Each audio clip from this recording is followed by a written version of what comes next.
What's going on? Welcome to another episode of the Impel Forward Podcast.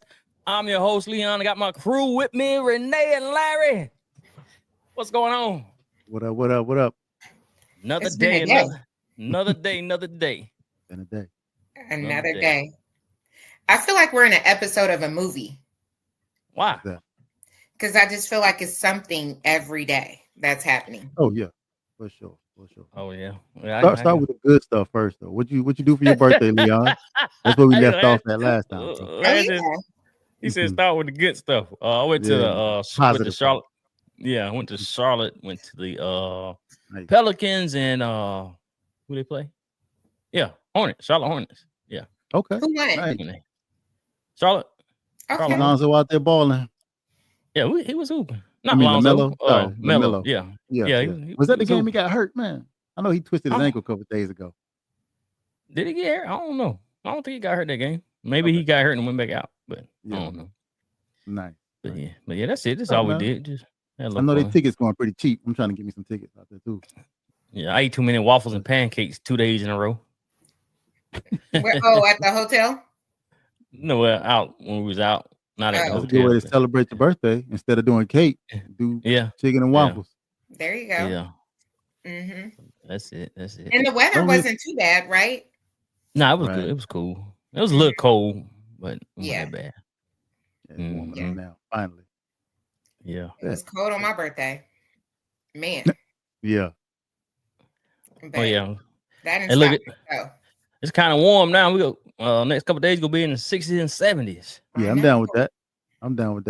But don't forget, we got them whole month of February. Listen, I got about six more cold weather outfits to wear. So yeah.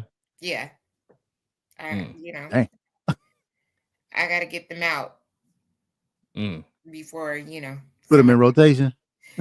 Yeah, I mean, I'm checking the scene. I got a couple of events coming up, so just making sure I'm ready. But I started seeing bathing suits at the store, and I'm concerned. Dang, it's too soon. Dang. That sounds like that Valentine candy thing you were talking about.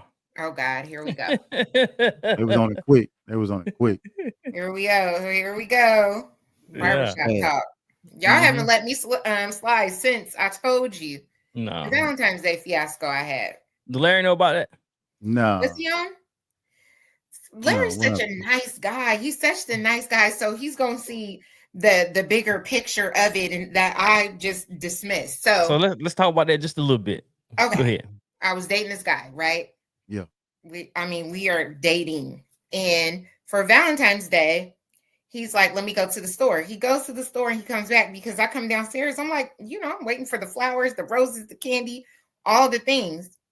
Right. He comes back with a Valentine's Day balloon and some Easter candy. Easter candy. And then got upset because I got mad because I'm like, what is this?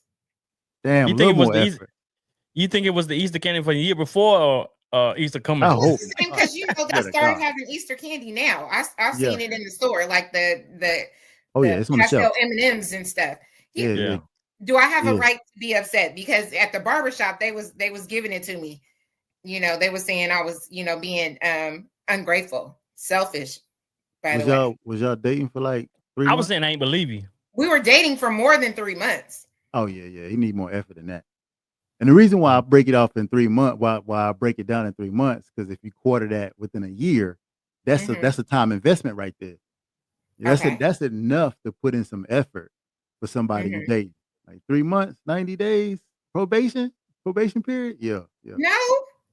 What about 2 to 3 weeks? I mean, for 2 to 3 weeks, that's a tough one. I might not even know where you live at in 2 to 3 weeks. That is very true. But if you do, would you still get somebody, some flowers and a balloon? It wouldn't be flowers and a Easter basket. I would. Where he went wrong at was the Easter basket. But yeah, keeping it simple. If it was like if we've been seeing each other for like 2 weeks, yeah, okay. I'm gonna get you a card, some flowers, maybe a teddy bear, maybe some chocolate. We might even go out. We can probably go out to dinner or something. Something simple, something, casual, something heartfelt. Mhm. But if it's been like, 90 days, like you gotta put some effort into that, my guy. I For sure. see. Thank you. Leon didn't believe me. I told him I've been traumatized ever since my Valentine's Day. Duh. Like if I'm talking to somebody, I get anxiety every time, it you comes. Like I'm like, just gotta ask the right questions in the beginning. You gotta ask yeah. like, how do you celebrate? You gotta ask the right questions. Like, And then I what get do the you do? people who I feel like it's the broke ones. It's the that's I don't celebrate commercial holidays. Now your birthday I go big on, but anything else I don't. Yeah. That doesn't equate to them being broke just because they don't It does. celebrate those things. They don't. No, they just don't want to spend no money on you. It's a lack of creativity. I know people with a whole bunch of money, but they boring. They weak. They can't think of nothing to do with all that money. And I know broke people who have no money, but they got all kind of ideas. Speaking exactly. of that, look, speaking for of a that, walk in the park, or that. Oh yeah. Yeah, you're right. It's lack of creativity because you definitely can do something. But something you just said, Larry. What's up? I've noticed that in the barber world too. Over the years, I'm talking about over the years, people that I cut that I noticed pretty A little well off. Yeah. Mm-hmm. They don't tip as much as the people that I know that I cut who's not right really financially stable. I noticed that over the years. I told a couple people that before. Yeah. I'm like, why is that? Well, I mean, that's a couple things. Is that man. why they're rich? That's part of it. A part of it is some people, well they save their money by not giving it away. But other people, you know what I'm saying, just if it means something more, if it has more sentimental value, then it holds more value to that person. Like, yo, I'm gonna maintain this relationship. I'm gonna hook you up. I'm gonna do what I can for you. Sometimes it might not even be money. It just might be some other things that, as long as people looking out for you, they're providing value. Yeah, that's true. But yeah, you're right. You're right. When that happens to you, Leon, you said you have customers that are a little bit more well off and they don't pay as much as somebody who may not have what that person has. How does that make you feel as the service provider? I don't know, because over the years I set my prices to right. include, I know your price is your price, but how does that make you feel though? Like, I don't know. I don't know if you feel like just they be don't wondering. value. You feel like they don't value as much as the person who doesn't really have it. Maybe that could be. I don't know what I really feel. I just took notice of that. I don't know if I really had a feeling. Are you gonna start cutting? They line not gonna be as sharp. Nah, microaggression. I ain't gonna do that. I ain't gonna do that. But look, let's talk about this thing right here. We send articles and topics today in our little chat all the time. Mm-hmm. Yeah. I want to see what the people think about this right here. But before we get started on that, make sure you go to impelford.com, impelfordmerch.com, impelfordmerch.com, and see what we have to offer. All things Impel Ford merch, impelfordmerch.com. Copy some gear. Yeah. Sure. Okay. 1, 2, 3, or 10. Hey, 1, 2, 3, or 10. Mm-hmm. But this article, wealthy parents giving up guardianship of their kids to qualify for financial aid.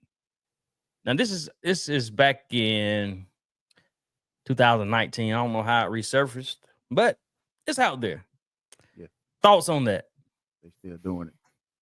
Yeah. I think a lot of stuff is starting to pop up for our communities because we're the last ones to get in the game, to throw our lot in the bunch.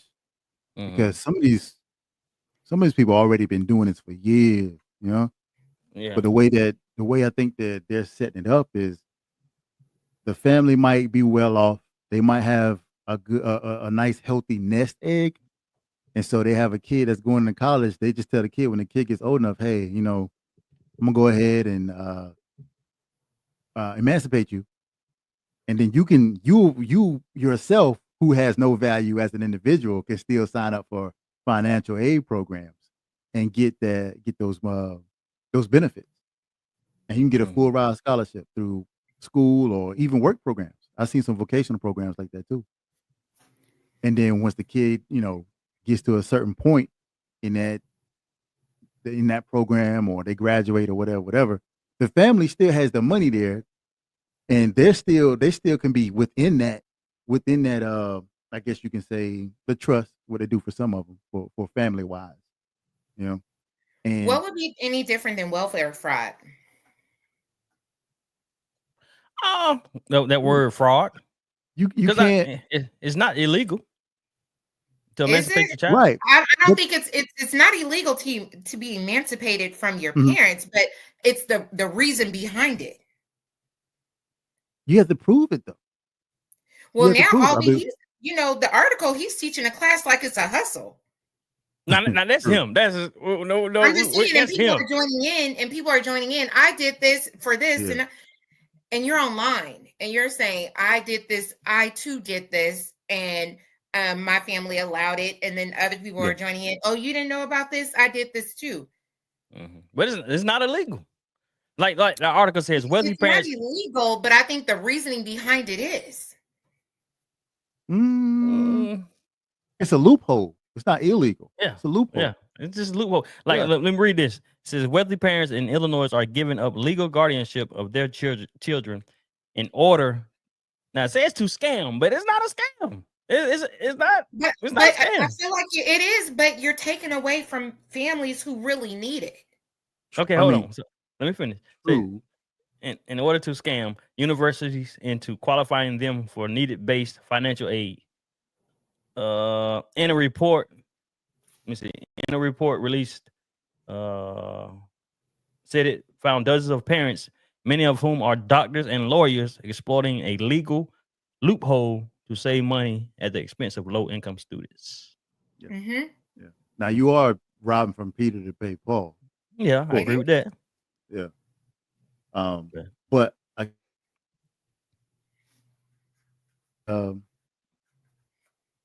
there's no law in place that says you couldn't do it.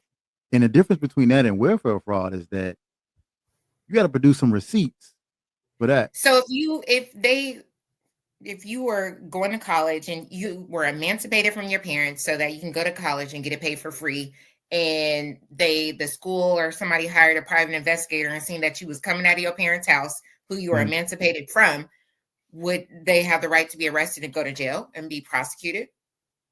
No, you still will have to prove that your parents are taking care of you. Right. Like, so the parents have the roof over their head, right? The parents that you go home there. You got to prove that they live there. Because you live there, right? You've been investigated for months. You've been coming home in and out to that house every night, staying the night. Like you say, you got to prove it though. Guess what though?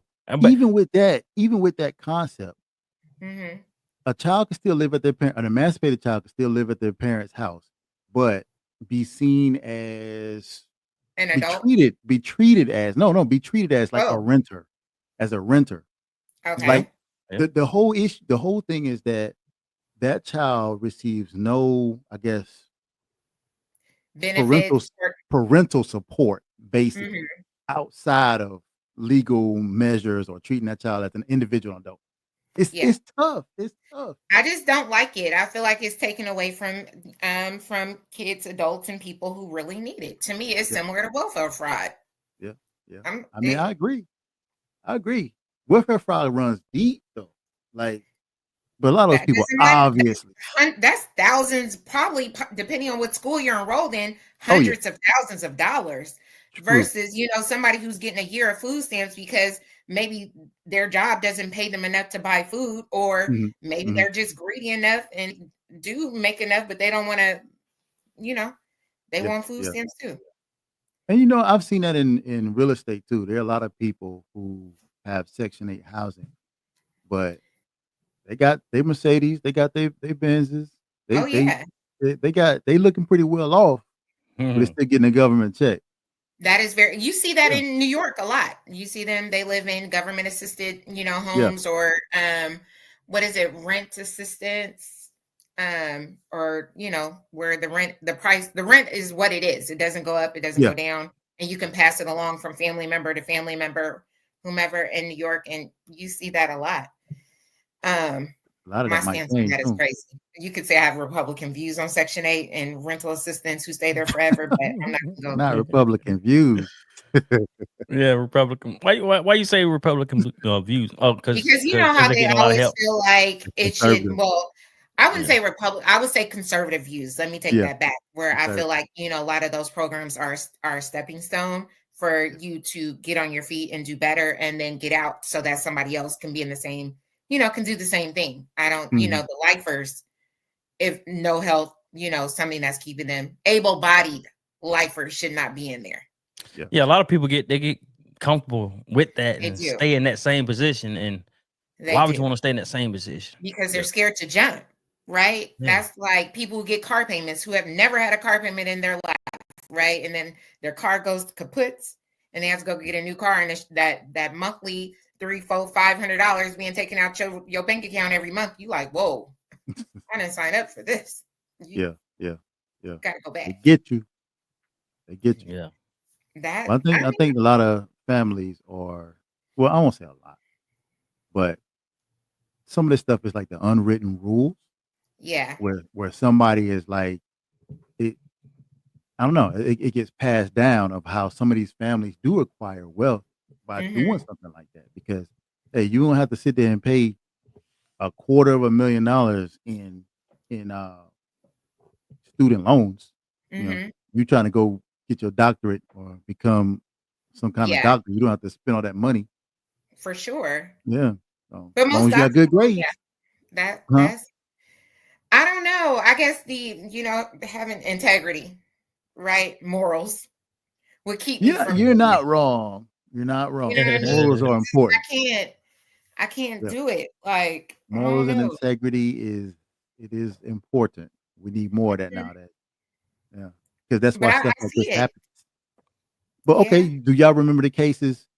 Was a couple of years ago where the celebrities were getting busted because they were paying for their kids to go to colleges, but like I remember that. They weren't going like seriously, but they were actually, but some went to jail, right? Yeah. I'm talking about some of the major celebrities too. Were just one of the actress from Full House. She got too. The lady, the mom or something. Right. The mom of the twins, the Olsen's mom. Can't remember her name, but yeah. That was the twins' mom. I ain't never know who. I knew the lady, but I didn't know she was the twins' mama though. I thought it was the twins' mom, right? No, you might be right. I'm just saying I didn't know. Yeah, I wouldn't. Yeah.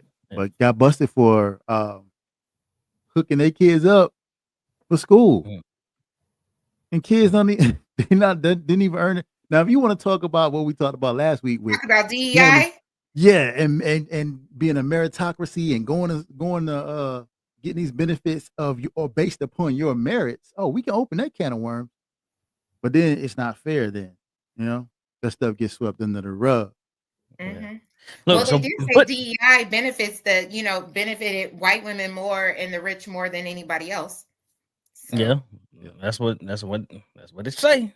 But put in the chat. Would you abandon your child for financial gain? Put it in the chat. Yes or no. Let us see your thoughts. I won't judge you. I'll listen. No, ain't nobody judging.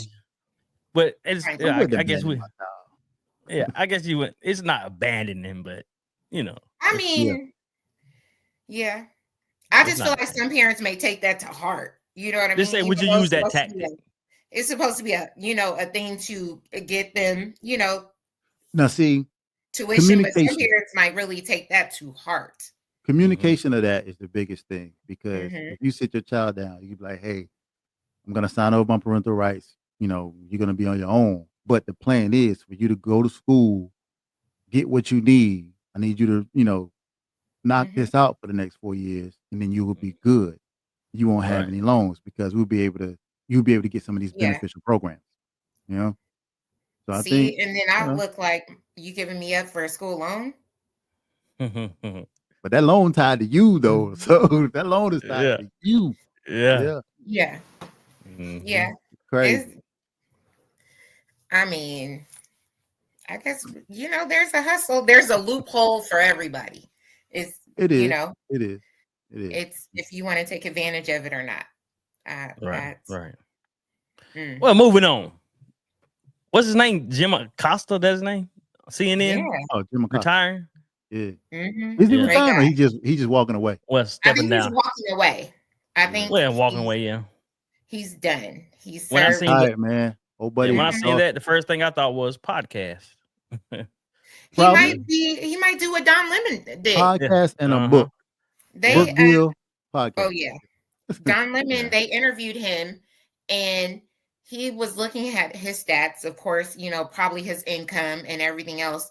And he said, I think he was fired. He was probably fired. Yeah, and then he walked away from X. Like Elon Musk was not his boss. He had a deal with X to have a show on X, but it wasn't his, I didn't know that either. Boss. Yeah. But I think he walked away from that. And now he's just on YouTube at his house on StreamYard, right? He does lives on Instagram. And he said he was looking at, the financial impact.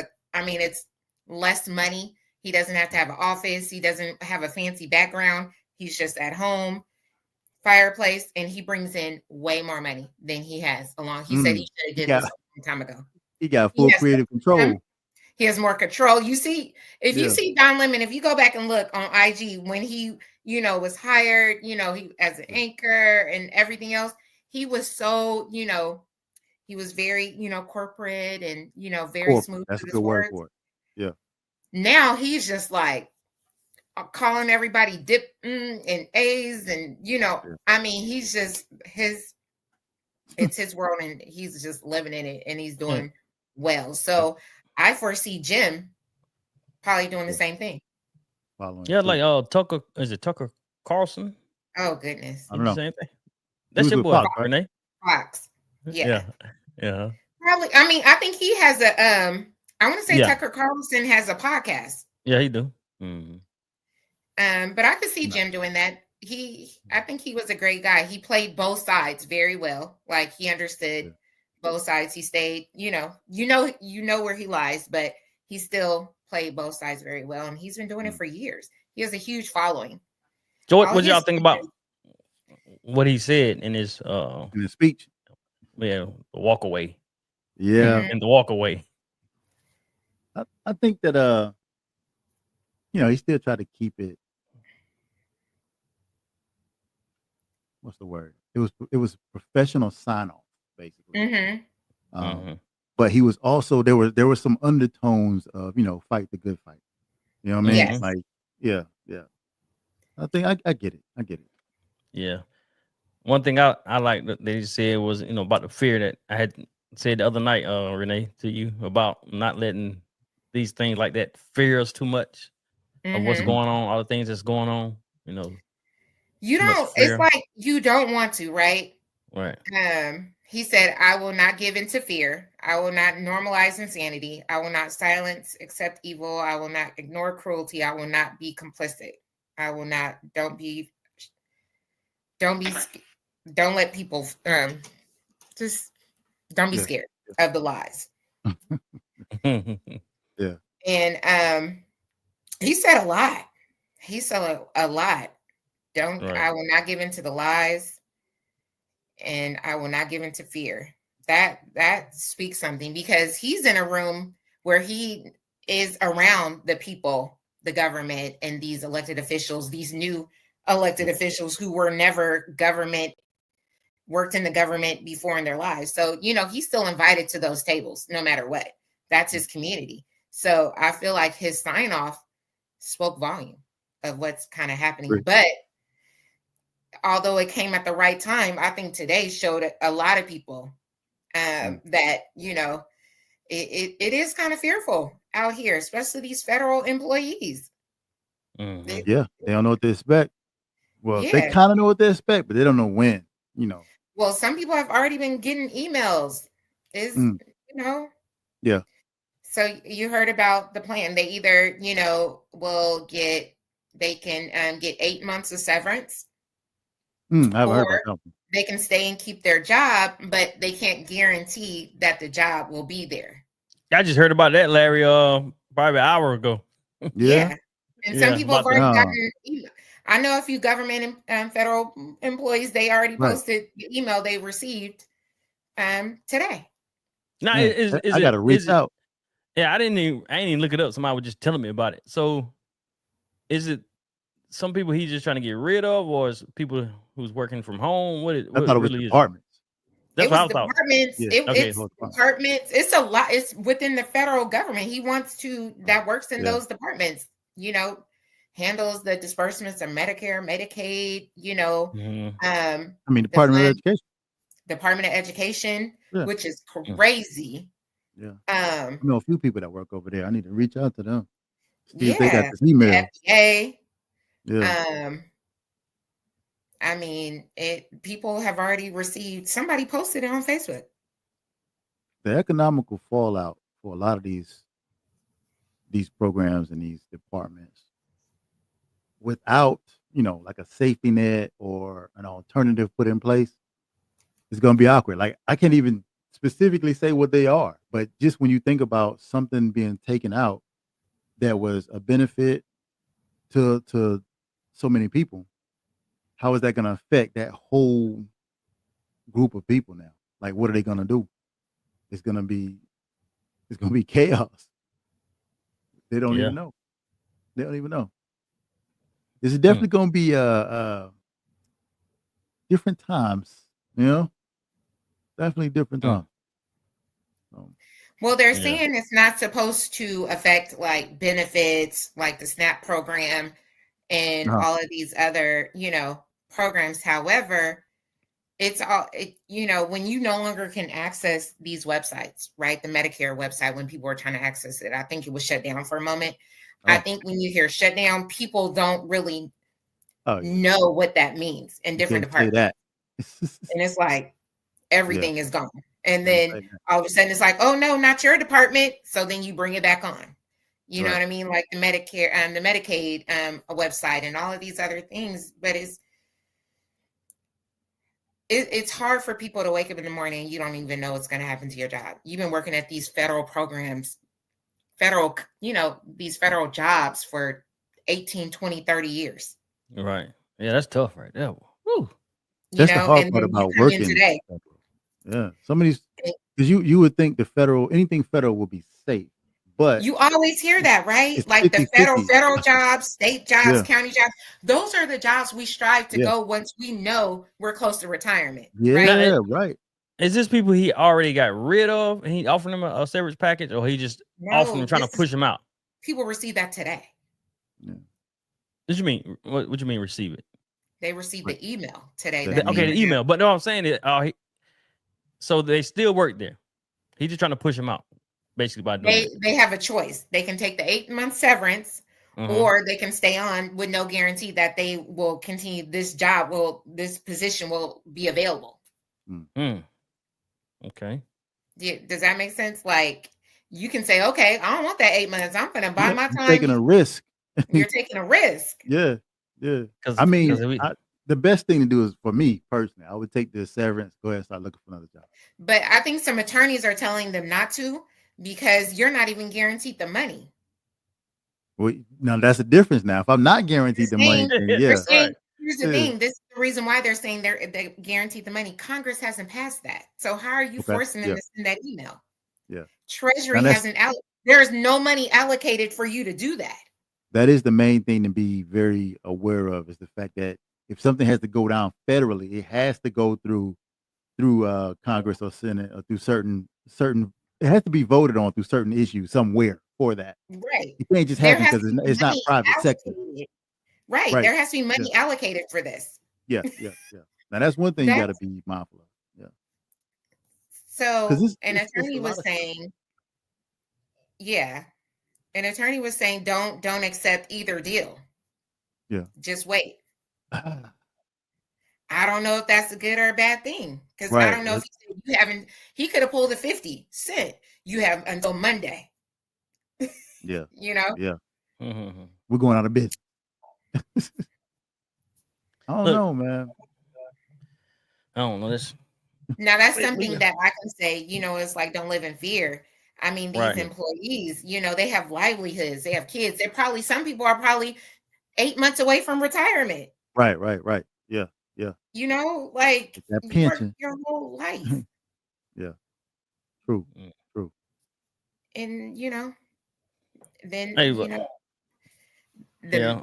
the medicine, Medicare, and all these, for our aunts and great aunts, uncles, and even just regular people with that depend on this care. Yeah. I think the biggest thing going on right now is just uncertainty, and so much stuff can come out of uncertainty. You can have fear, you can have anger, you can have anxiety and panic. All of that can come out of just uncertainty in general. Yeah. So we got to be very careful more of that. anxiety than fear. I mean, I don't work for a government, but I do work for a bank, which, money is funneled. It's funneled, whatever. Yeah. Right. But I have anxiety for people that receive government assistance that will not have access to, benefits, possibly. And they were talking about, one congressman, I can't remember, he was talking about, SNAP programs, and they're taking away free lunches and free breakfast for kids. And he stated that when he was in high school, he got a job and he picked berries and he did all these things. And kids should be able to do that too and pick their way through it. Is that that sounds like a bootstrap conversation right there? And so the lady interviewing was like, well, I mean, you want them to get jobs like right now? Yeah. And he's like, yeah, I mean, I did it back in the day and all this other stuff. And it's like, okay, the kids we're talking about are like elementary school kids. Are you promoting child labor? Right. Free lunch from elementary, my boy. They're not about to go hit the block and get jobs. Right. Not gonna happen. I just think crazy. People are. I mean, we just have a lot of people are disconnected. They are definitely disconnected. I think they are following along with this individual because they don't want to get in trouble or fired or be on this person's bad side because, it wouldn't be good for them, right? But you're here. You're supposed to be, here for your constituents and your people who voted you into this position, and you are looking past them to, secure your position with this individual. Well, it'll be what we got. What's this? January. We only on the 28th day of January. Yeah. We didn't went through like it feels like a year, and it's only been 28 days. For sure. Nah. Yeah, but check this out. Do y'all think that? I know we keep talking about this DEI. Do y'all think that Trump getting rid of it has strengthened the black community? I would say no. I would say no. And the only reason I don't know. Why do you say no? I say no. I say no too. We still don't know what we're doing with it. We weren't taking advantage of it when we had it. But the thing is that now it's just out there. Like now that it's off the table, it's an issue. But it's still not bringing us together. It's bringing us together to complain about it. But we still not okay. Yeah, a lot of people didn't even know. Seriously, I'm just saying, like to take advantage of it. We could have gotten in so many doors with it. Like it was really there.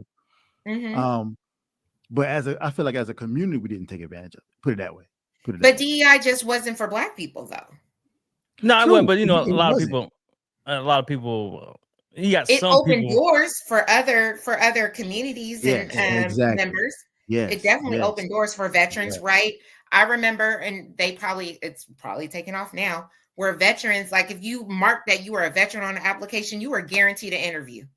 No matter if you had the full skill set, you met the percentage, everything that they're looking for in that candidate. But because you were a veteran, you had first dibs. You were given a priority. Yeah. But that was the narrative. That's what I'll say. That's the narrative that a lot of, I ain't say a lot, some black people are pushing it, that it was for blacks. But I don't like that. It wasn't for blacks. It was for, we opened the door. I believe it wasn't for blacks.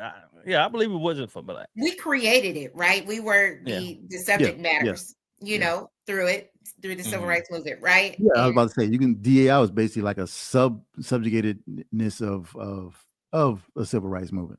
Yeah, but it opened the door for everyone. But I'm curious to see if now they're going to take off, your gender, your race, your ethnicity, are you a veteran? Are you not a veteran? Have you, off the resume? Right. Now, Right. I mean, or anything you apply for, right? Yeah. That if that's no longer a factor, I just don't see how it strengthened the black community. I think in some communities we complain too much already, and we don't stick together.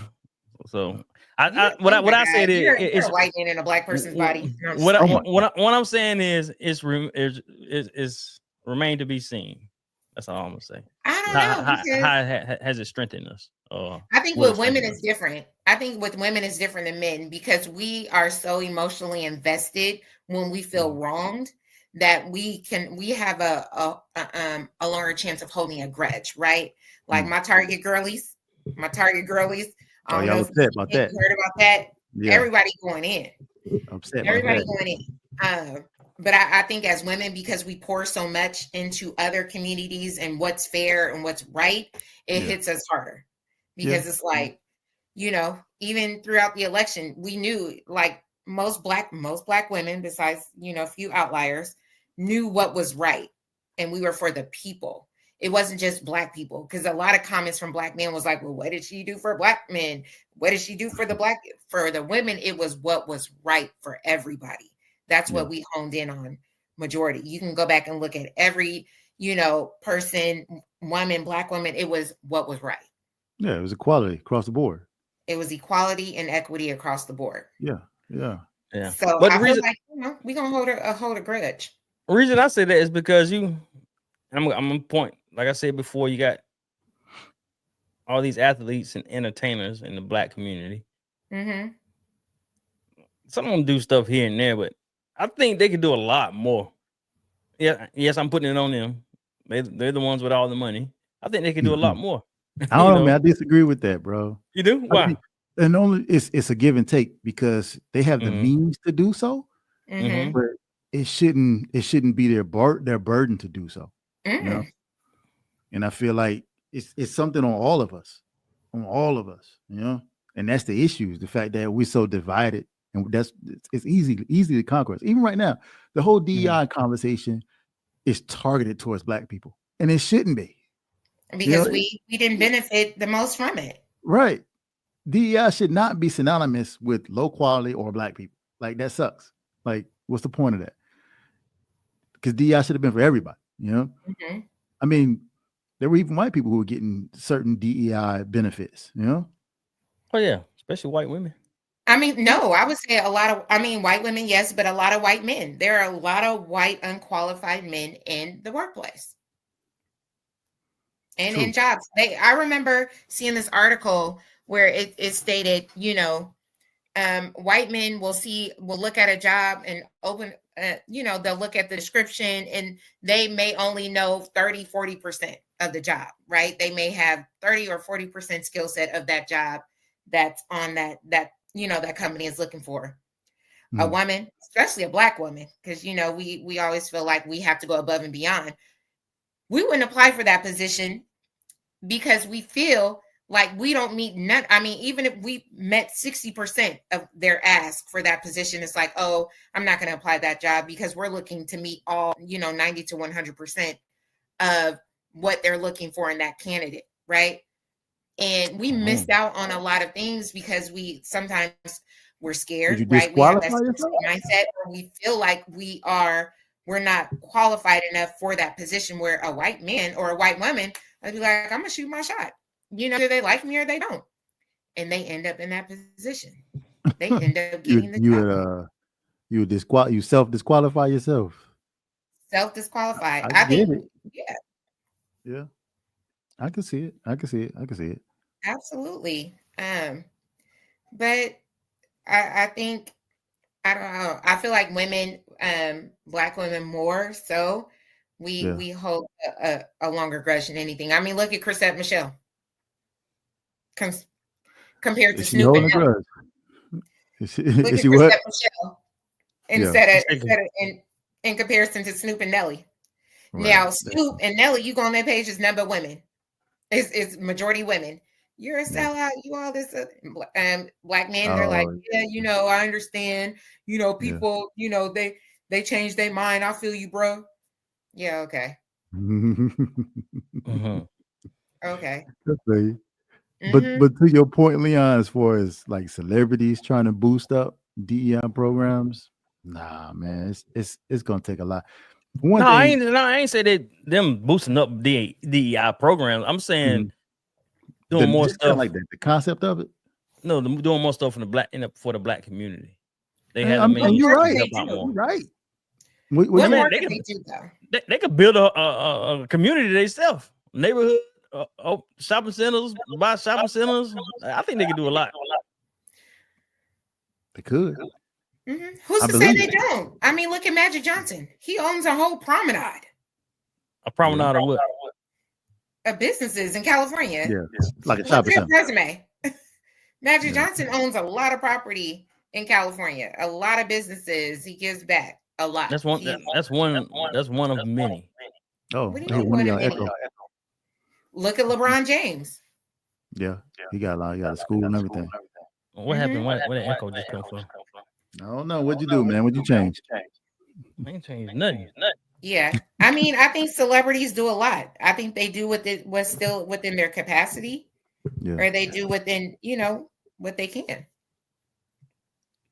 I mean, from my perspective, I think celebrities should do just more community advocacy programs. That's what I think. You know? Yeah.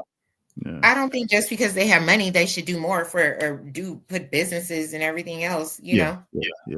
I don't want them to buy up everything and be in control of everything. But I want more of their presence in the community. That's what I mean. Yes. And not just on Thanksgiving and Christmas, giving away turkeys and backpacks. Facts. More of their presence in the community in a positive way. You know? Who are you talking about now? No, we're just talking in general. Celebrities. Well, you said more of their celebrities. Yeah, just more of celebrity presences in the communities. Oh, okay. Not just like buying up things and businesses, as you would say, because you can hold that same standard to churches, right? How come they're not buying buildings? Don't go there. Nah, I don't think churches have that. What do you mean? Fun. I mean, man, these dudes, most churches are broke. A lot of them are. Some of them are. Some of them aren't. Some of them aren't. Some of them are mega for a reason. Exactly. So instead of begging your community when your building burns down for millions of dollars, right? You could be just choke that one up because you're getting money off TV, streaming off TV on many different, social media sites, and you can pour that into building a school or something, right? Yeah. I'm gonna be honest though. I think one of the issues is severe lack of like follow-up on community programs, because if they put a lot of these community programs into, put them into work, but follow up on them to see, okay, are we getting results? They're so heavy on starting programs. Yeah. So the programs don't follow through. They don't carry all the way through to where it's like, okay, well, we're gonna have a program that helps, at youth risk, at youth that are at risk, basically. Right. But they don't follow up on programs to see, okay, in 2, 3, 5 years, has this program made a difference for those youth? Have they found jobs? Have they turned their lives around? Things like that, But I got it, man. It's so, everything is so big at the initial set. Let's at the ribbon cutting, and let's do that, and everything's fine from there. It's pictures and PR. But also, your state representatives, you should be holding them to a certain standard. Yeah, we haven't heard anything about the guy who took the money from Bembe. Has he paid off his dues? Wait, what happened? Oh Lord! Exactly. You going way back there? Is it way back? It hasn't even been a year, a rolling year. It seemed like it. Did you say a rolling year? Durham taxpayers who paid into that, in which the money he took. Yeah. There's no follow-up. There's no, we can put that money, give it to programs like Poof, or the Boys and Girls Club, or, anything else. Nothing. So I think, there's so many people we can hold accountable for not, pouring into our community as we would like for them to. We also need to start holding our government officials accountable, because if anybody else stole money from a government program, they would be in jail. They wouldn't have a repayment plan. without a stipulation agreement. Facts. If you don't pay, where you should go. Facts. Yep. We need to hold those programs that are already in the community accountable. Exactly. And I got it. If stuff isn't working, okay, like revamp it or cut it out, shut it down. You know? But I get it. 100%. Or maybe merge them. Some of these programs are huge tax write-offs for certain people. So it is what it is, man. It is what it is. They can also merge them. What's the problem? Why don't people merge? If you feel like you can't continue, and I think that's a question to ask, or maybe you started up this nonprofit program and it's great, but you see another program that, you know, may be struggling, or, you know, what's the problem with merging? True. Together? Yeah, I think that's good. Now, who you talking about? Who you talking about? Anybody particular, or just anybody? Different, you know, programs. If there's two separate programs taking care of the youth, right? One is struggling. One is, you know, they're doing fairly well, but why can't merge both of your ideas together? And back to the question I asked. What's that? You know, the one you said no to. Huh? Strengthen the Black community. It ain't gonna work together. Oh, but see, that's a business. Somebody always want to be bigger than the other. Yeah, you know? They don't that's want a business decision, and they take a lot of, you know, people got to be on the same page. They want to negotiate, some give and take, and some compromise. Yeah. But you know, look at banks, look at airlines. What do? They merge. What happened? T-Mobile. They get bought out. they either get bought out or they merge together. They merge like American Airlines and what is it, Delta and Air France. They merge. Well, you don't have to necessarily. You can just do something together, not necessarily merge. Or but I'm just saying, why would you let this business go who can't afford their rent, but you're doing great over here, or you know, and they possibly have enough money to, you know, to join together. You guys can make something bigger.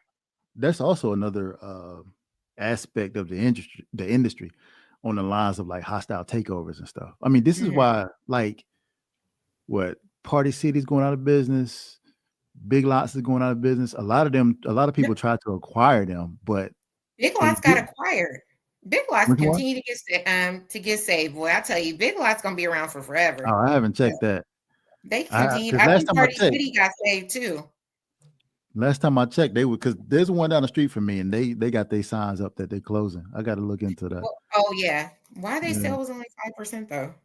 But the thing is like, you know, some companies or some organizations, they could work together, but of course the big fish is gonna eat the little fish. So yeah, that's true. I just would like to see us come together more. It gets swallowed up. Come together more. I think, you know, together we are bigger, better than ever. If we were on the same page, yes, for sure. In a perfect world. Yeah. I'm looking for this list. Here it go. What you got? Party City closing 850 locations by February. That's crazy. Big Lots 900 locations, closing all 900 plus locations. I thought they were saying Advanced Auto Parts closing 700 in location 225. Macy's closing 65 locations right after Christmas. Damn. Denny's closing 50 locations by the end of the year. Sears just closed. Sears been closing out though. Yeah. One of their final stores. Walgreens, hundreds of closing likely in the near future. CVS, Sam Goody. Foot Locker likely closing hundreds of stores in 2025. Family Dollar closing 350 more locations in 2025. GameStop announcing mass closures this year. CVS, crazy, more stores in 2025. Rite Aid, closing 800. JCPenney may close. Yeah, that's a lot of stores. Hey, and by the next 10, 15 years, it's going to be Walmart, Amazon. Big Lots was saved from bankruptcy after reaching a deal with Variety Wholesalers and Gordon Brothers retail partners. The deal will keep hundreds of stores open and preserve thousands of jobs. That's crazy. I mean, good for them, because, you know, a lot of people got those notices like right before or after Christmas that, hey, I'm sorry, we're closing down. Excuse me. But I'm glad, you know, at least one of the companies is doing something. But yeah, up to the point earlier, like there are organizations out there that will they will buy up these failing businesses and just strip their assets, you know, strip whatever they have left and just that's it. That's crazy. So I mean, when we talk about some of these corporations that could work together, they could, but some of them are just like, well, what could I get from you? I got the money to get it. What can I do? You know? I just knew Walgreens and CVS was gonna merge. That would have been you figure they would. They right across the street from each other all the time. I mean, it's like the same thing. They're both overpriced by $5. Everything in there. Like, why not? But you know, it's hard times for people. So you know, I mean, so it's gonna be. I think on that list. People still shopping at Belk. I don't know. I ain't seen no Belk in a minute. Yeah, there's one not too far from me. Belk and JCPenney. They both still open. South Point, right? No, I'm over in Burlington. I'm in Burlington. Oh, yeah. That's right. The standalones over there. Yeah. I mean, I'm not surprised, man, because malls are closing anyway. So, and those stores were anchor stores. So I feel like South Point is like reviving. Like, you know, they got all of they're trying to evolve with the whole you can drink while walking and shopping in certain, you know. Now that's crazy. Now that's crazy. No, I've seen that a lot. Grocery stores do that. Grocery stores do that. Oh yeah, Harris Teeter got a bar. Yeah, you can do that at some of the grocery stores. Lowe's Foods, Harris Teeter does it. Yeah. So you can drink in the mall, walking in the mall, outside no, you can drink inside and outside. But Nordstrom got a sign. They like, we ain't playing that. They're like, listen, that's crazy. No, so y'all agree with that? Yeah, 100%. You agree with that, Larry? I haven't seen the issues. Why? You drink more, you spend more. Matter of fact, Nordstrom in New York is 7 stories. Their flagship in the women's shoe department. They got a bar. What is the purpose of that, though? Appetizers. What is the purpose of drinking in the mall? It's just an accommodation. You know, it's just a relaxation thing, I guess. Yeah, have a libation and shop. Why not? Yeah, you go to a bar or drink at home or shop in the mall. You could. You can do a lot of things. I may not want to sit in Don Julio or whatever, Juan Julio, and sip my drink. I might want to go to Anthropology and look at clothes with a drink in my hand. Yeah. And I might end up spending $500, you know, because I've been drinking. Versus when I'm sober, I'm only gonna give you $25. That's crazy. Hey, yeah, I know, man. It's crazy, right? It's crazy. But that's the world we live in, right? You got to evolve with the times. A lot of places have been doing that for a while. I feel like North Carolina is, you know, kind of behind in that. Plus, new stores are coming. Now, I'm not saying I agree with it, but I'm not saying I disagree with it. I just haven't found a reason to go either way. What would be the reason why you disagree with it? Like, why does drinking only? Some people get crazy when they drink. Some people drink too much. They're drinking. Yeah, I'm talking about. If they can't drink responsibly, yes, they're gonna wild out.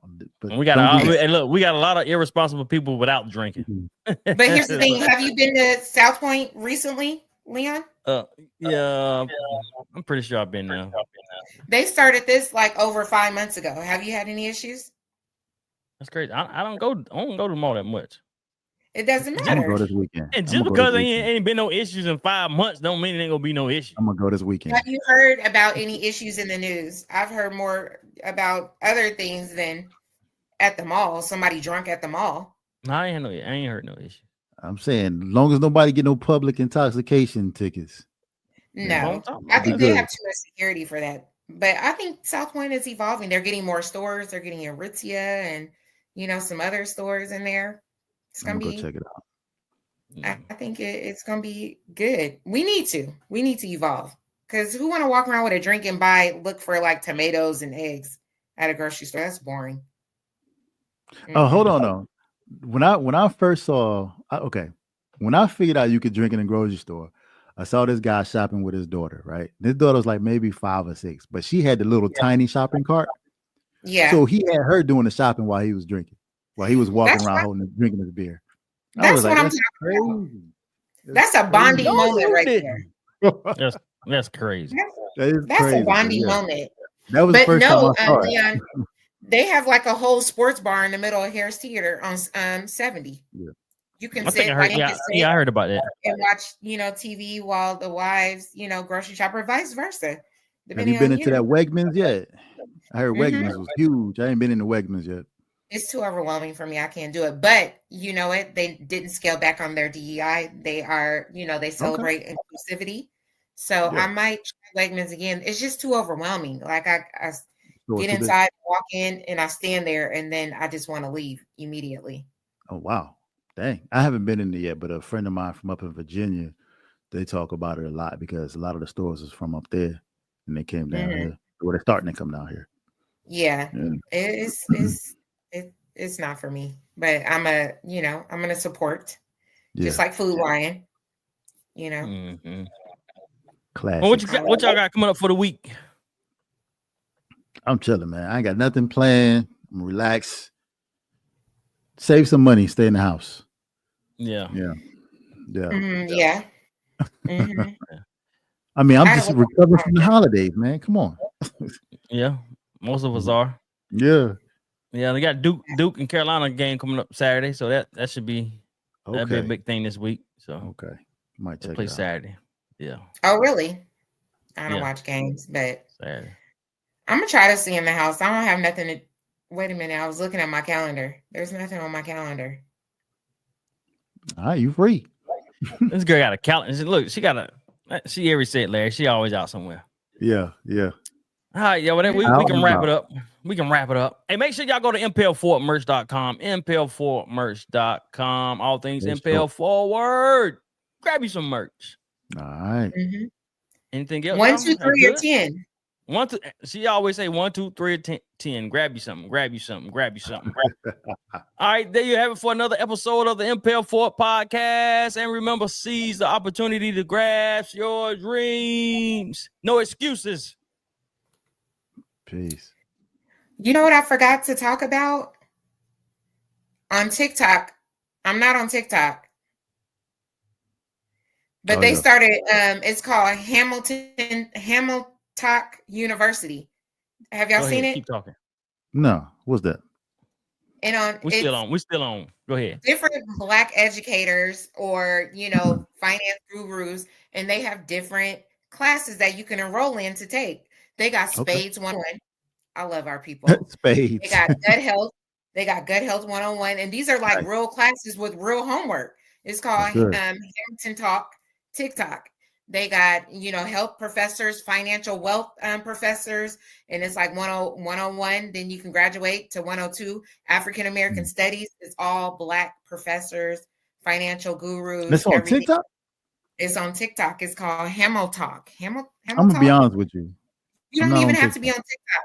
I'll send you the link where you don't have to be on it on TikTok to join, but it's so many different classes taught by. How much longer do we got to see if TikTok stick around? It's like 70 days in. But then people are telling them, they're like, hey, take it to you should take it to fan base and see what happens.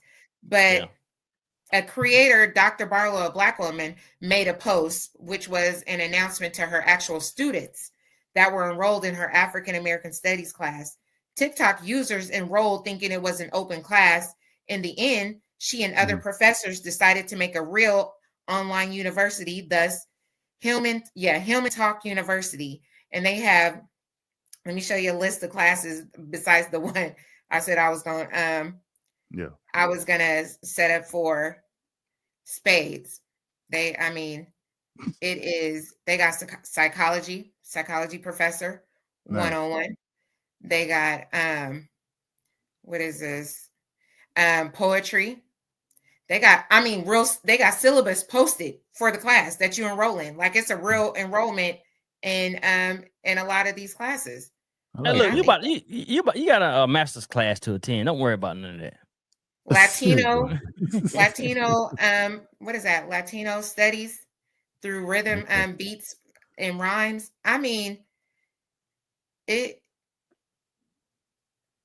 They're onto something. They're onto something. you scrolling anyway, you might as well learn something from some quality professors who really teach, like besides the spades 101.